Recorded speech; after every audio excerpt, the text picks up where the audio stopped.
Hi guys, it is officially August and that means that college season is right around the corner. And as someone who just finished my 4th year of college, I wanted to share with you all of the many things that I've learned regarding the entire college experience, how I stayed productive and motivated, how I got straight A's throughout college, my overall advice, my organization tips, study tips, basically just overall how to be the best student in college that you possibly can, and just the overall things that I think helped me through.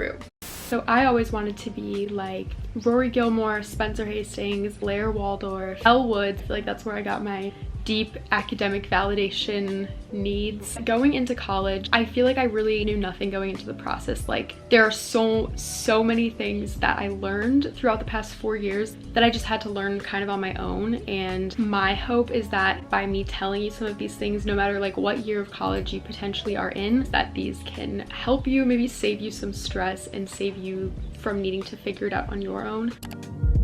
My first set of tips are basically my overall kind of advice, things that nobody really told me or that were very helpful for me to know, things that I found out that I feel like would be helpful for you to know. If you are an incoming freshman to college or if you just transferred to university, you'll probably have to meet with an academic advisor. And in my experience, my academic advisor meetings have been sort of helpful, but especially my first like 2 years of college, I didn't realize that no matter what the academic advisor said or no matter what classes they recommended to me, I was allowed to pick my own classes. My very first academic advising appointment, you know, the girl just told me like, okay, you know, what do you like? And I told her a few things I like, I don't even know, I was like, the environment. And she kind of was just like, okay, we'll have you take like history, intro to the arts. Like she just gave me some classes and I took whatever classes she told me to take. It's kind of stupid, but I just didn't realize that I didn't have to take the classes that she told me to take. So what I would recommend to you is if you know your major,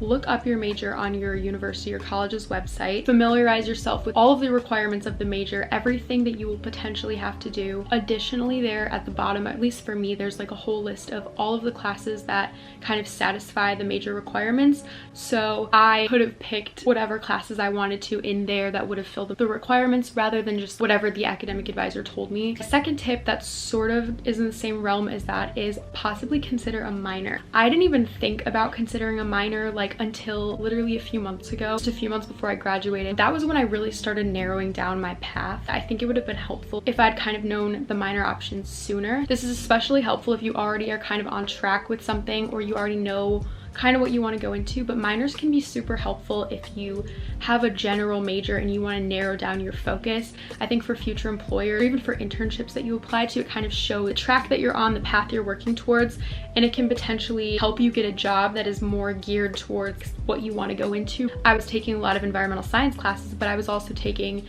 other classes because you need just like liberal arts classes and like language classes for your other requirements. So you end up taking a bunch of other classes that aren't directly like related to your major, and you might actually fulfill a minor just by taking those classes. So I wish I would have known that sooner. They're just like really general tips, but I really didn't know those things. I never thought about those things. So if somebody would have told me that, I think that would have been like helpful to me earlier on.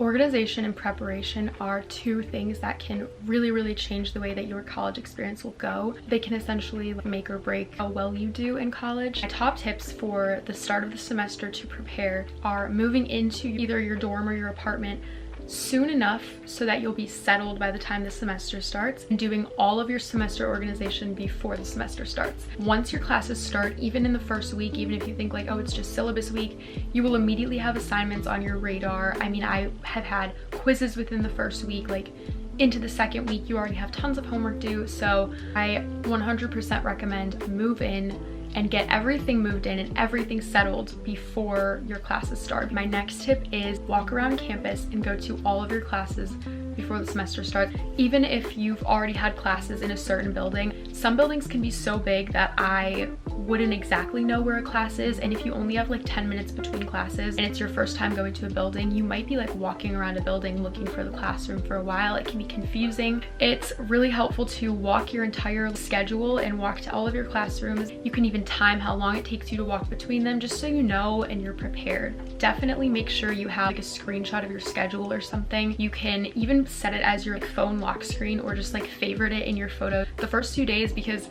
even if I knew what time my class was at, or I like kind of remembered, I would second guess myself so much. I'd be like, oh my god, what if I go to the wrong classroom, you know? And it's really helpful to have handy on your phone when you're walking between classes so you can double check. So the next thing that's super important is preparing your schedules. Schedules were like the biggest lifesaver for me. They were something I really used. I would use tools like Notion, my notes app, to make just lists, schedules, routines, and it helped me so much. So the first thing that I would do at the start of the semester in order to prepare is go onto my computer and I'd make an Excel doc with the schedule in it. So I would color coordinate each class, I put the room number, the time, and everything like that, and that was something that I could easily reference on my computer. Also would make a folder, whatever the semester was, so it would say like fall 2023, and then within the folder I'd make folders for each of my classes. So if I would have like 4 classes, I'd make 4 folders. I would name each one with the name of the class, and then I would add a color to each class as well. So throughout the semester, every single time I downloaded an assignment, any like virtual textbook, any essays that I wrote and saved, they would all be dragged into those folders, and it helped me keep everything really organized. The next thing is going through the syllabuses of all of your classes and actually taking notes on the syllabus. There were so many times where I'd kind of forget what I'd read and like forget the main points, and some classes it would be like, oh, you can drop or you can like skip 2 assignments and they'll be dropped from your grade, something like that, and I would sort of forget about it, and it ended up being really helpful to know later on if I was like really busy and I didn't have to do an assignment because it was going to be dropped. Like, that was nice to know. What I would do is every notebook for my class, I would use the very first page to just do like notes on the syllabus. I'd write things down like that, and I would easily just be able to reference it rather than having to pull up the like 10-page document multiple times throughout the semester whenever I had a question. The next really important thing is making a list of your deadlines and class schedules. So you can either use something like Google Calendar, even like Excel, where you put in all your due dates and deadlines.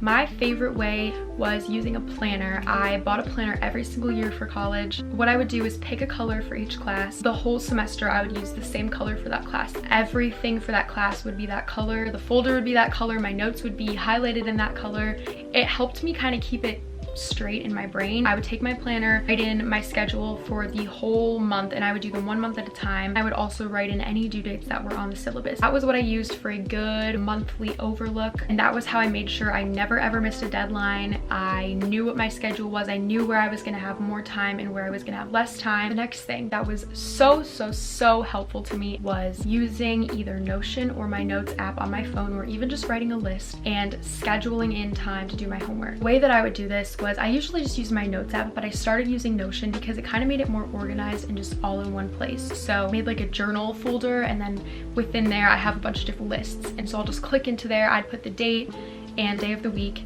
and then I would make a schedule for myself. I would do it on like a day-to-day basis, and then I would literally make a schedule for my day. So I would do that for every single assignment for every single day of the week. I could like look ahead at the entire month and see what's coming up and what to do, and then I would use those daily type of plans to make sure that I was getting everything done and I was scheduling in time to get everything done. So that was so helpful to me. It sounds kind of complicated, but it honestly made me feel better just having those things planned out like that, and it also allowed me to have more free time later in the nights and on the weekends so that I could actually do fun stuff when classes were done. The last thing I want to talk about in terms of like organization and stuff is school supplies, which are like the funnest thing ever, and buying cute school supplies is totally what made school like more fun and kind of romanticized it for me. This is the backpack that I used. I love this backpack. I used it for all 4 years. Lots of people have these backpacks on campus, but lots and lots of people have the North Face backpacks. So if you want to be basic, you can get either of these, the North Face or like the Kanken backpack. And there's nothing wrong with being basic. I obviously am. I think in general, just having a backpack that you like, is comfy, like a cute color that you like,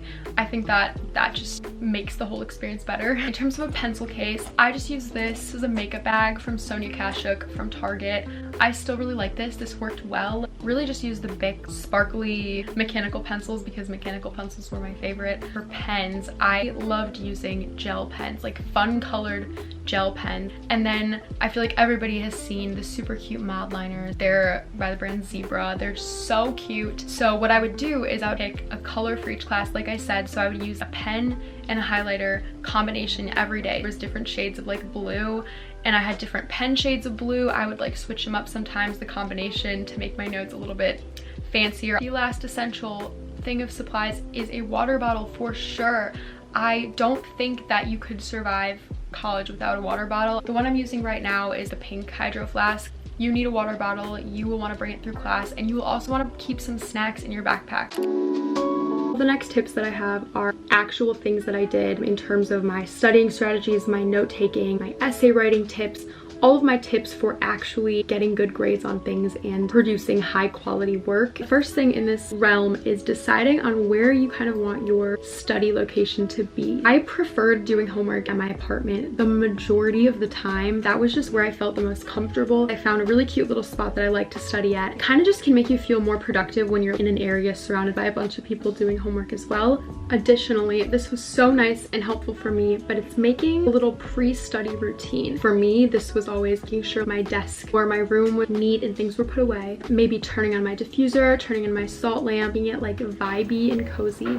And then I had this mental focus essential oil, and I used that pretty much every time I would study. I would put it in my diffuser, or I would just like put it on my wrist. It started creating an association with me studying and me smelling that. So I felt like using that essential oil kind of would like get me in the zone already. And I would get like a little drink or a snack. I would get into comfy clothes and then sit down and study. It kind of just makes your brain feel clear and ready to study. And I was kind of already talking about my note-taking strategy earlier, but to go a little bit more in depth, my favorite way to take notes was on paper. I used these decomposition notebooks from Target. I love these. These are my favorite. I've tried both ways, and taking notes on paper is just so much more effective for me because a lot of times I had to draw little diagrams and I wanted to recreate things that were on the screen. I didn't just want to like copy and paste them from the document, but I also felt like just drawing them myself helped me kind of remember and like memorize it. And then for the actual note taking, my strategy basically all throughout college, I didn't do anything crazy. I wrote down things that were on the PowerPoint slide. I would write more important things in pen if I was ever in class and the professor was like, this is like an example test question I would give you. I would like put a box around it in stars and put like test question. I will put pictures of my notes so you can kind of see they're not perfect notes, it's just what I did. My absolute like ultimate study strategy was doing self-tests on myself. I realized if I just studied, even if I just studied the Quizlet, I would get used to the questions that I was asking myself, or I would start memorizing like the order of the flashcards, or like, I don't even know an example, but like, if the question was asked in a slightly different way, I like wouldn't know it. And I realized that I didn't feel like I actually knew the information. I just started memorizing like the flashcard. In geology class, there was honestly a lot of things that were just big topics where everything kind of tied together. And I felt like throughout the class, I wasn't fully able to put the pieces together as the unit was going on. So sometimes at the end of the unit, I would really paint the whole picture for myself by writing everything down. I would write a whole picture for it, let myself understand the material, because understanding things versus just memorizing information is obviously much better. What I would do is if I had practice questions, I would write all of the practice questions out. I would do this like 5 times before the test, and I would self-test myself by making myself write the answers on paper, like as if I was in the real test, as if these were the questions that I actually had. And doing that and actually writing them rather than just like thinking them like while I'm doing Quizlet or something like that, that was life-changing. Really forced me to understand the ideas. And then taking breaks during studying and homework. Get back from class, I would take like a 30-minute break to eat, go on my phone for a little bit, and then start right when that allotted time that I gave myself was up. Would do one assignment at a time, like a French assignment, and that would take maybe like 30 minutes or something. And then I would take 5-minute little break and I would just do something. I wouldn't go on my phone because that can suck you in and it just doesn't feel like productive. So I would do something like switch a load of laundry, take my garbage out, maybe go get a small snack, and then I would come back and start the next assignment. And I would do that each time, taking like a 10-minute break between them. That was absolutely amazing. Kept me fresh without making me feel burnt out. If you're doing an essay, that's kind of different because you can't just like finish the whole essay and then take a break. Maybe with an essay or a presentation, I would wait till I finish a slide or kind of just like wait till I get an idea down and take a little break. Every single night I had the same night routine. I would stop homework if I wasn't already done at 8:30, and then 8:30 to 9:30 I had 1 full hour of creative time, of like me time, whatever I wanted to do. I could watch a show if I want, I could like color in my coloring book, whatever I wanted to do. And then at 9:30 I had this 30-minute night routine where I would go take a shower, I would listen to a meditation, dry brush and like do my skincare, use my gua sha, have just this nice relaxing night routine. I would get into bed by like 10, I would read a little bit, I would be to sleep by 10:30. 7:30 I'd wake up every day. I would wake up feeling so refreshed. I'd like bounce out of bed, I'd be so excited to start the day, like make my bed, I'd be listening to music, having a good night routine and a good morning routine, and thinking about the best things you could do each day to make yourself happy in those little in-between moments. I would just recommend going to office hours if you're struggling and making sure that you have specific questions to ask, because you can't really just go and say, I don't understand anything in the class, you know what I mean? Maybe if you have an assignment you don't understand, I would recommend going to office hours and asking questions regularly to make sure you keep up with the class. I mean, I got to a point where I was just like, I don't even care if the professor thinks I'm stupid, I just want to know what I'm doing. My grades are more important than the professor thinking I'm stupid. And then my last tip in this section, go to class. There are so many classes where they're recorded, you can watch the recordings online, maybe attendance isn't mandatory. I have built such good relationships with so many of my professors that I wouldn't have if I hadn't gone to class. There were lots of people that weren't coming to class regularly, which makes you being in class that much more noticeable to the professor. And I usually sat pretty close to the front. And not only does it help you get noticed by the professor and make a good relationship with them, but also with students in the class, it's a good way to interact with them. You definitely want to have connections in the class so that you text people if you're having trouble with homework. I had one professor, it was a big class, I mean maybe like 120 people, when most of my classes were like 15 people. And I really didn't even think that this professor noticed me, but at the end of the semester she sent me a personal email talking about how impressed she was with how I did in the class and raving about my writing and how she could hook me up with this connection that she had. Sometimes I would answer questions, you know, like the professors will direct a question to the class and it's really scary, but I would like answer sometimes, and that just made a really good impression on her. So she wrote me 2 glowing letters of recommendation that were so personal, so specific, and you won't get that relationship with a professor and those potential connections if you don't go to class, kind of make an effort to like make a connection. Something that will really help you in the future. Those first seminar, you know, huge classes with like 300 people, it doesn't make as much of a difference, but especially toward the end of your college or if you have smaller classes, then it is really important. Also know that motivation is something that I feel like everybody struggles with. It's definitely something that I struggled with at times, but whenever I found myself feeling like I was in that motivation rut, like I just didn't feel like doing anything, it was usually because I felt burnt out. If that was the case, a lot of times what would help me was just allowing myself to take a break and some time to just not do school. But if it was like I wasn't burnt out, I just really didn't feel like doing it and I couldn't get myself motivated and I was just feeling very icky and kind of in a slump, and usually what would help me is refocusing myself on my goals. So I would go look at my Pinterest vision boards, I would watch Gossip Girl or Gilmore Girls, and seeing those things, within a few minutes of that, I'm instantly refocused and recentered. In addition to all of the other things that I kind of mentioned throughout this video, just reminding myself of my goals. And if you don't already have goals, then definitely like making goals and a vision board can just be super helpful for keeping yourself focused. I really hope that that was relatively easy to follow and that those tips could be helpful to you. If you have any other tips for college, feel free to comment them below to potentially help someone else out. Thank you so much for watching, and I will see you in my next video. Bye guys.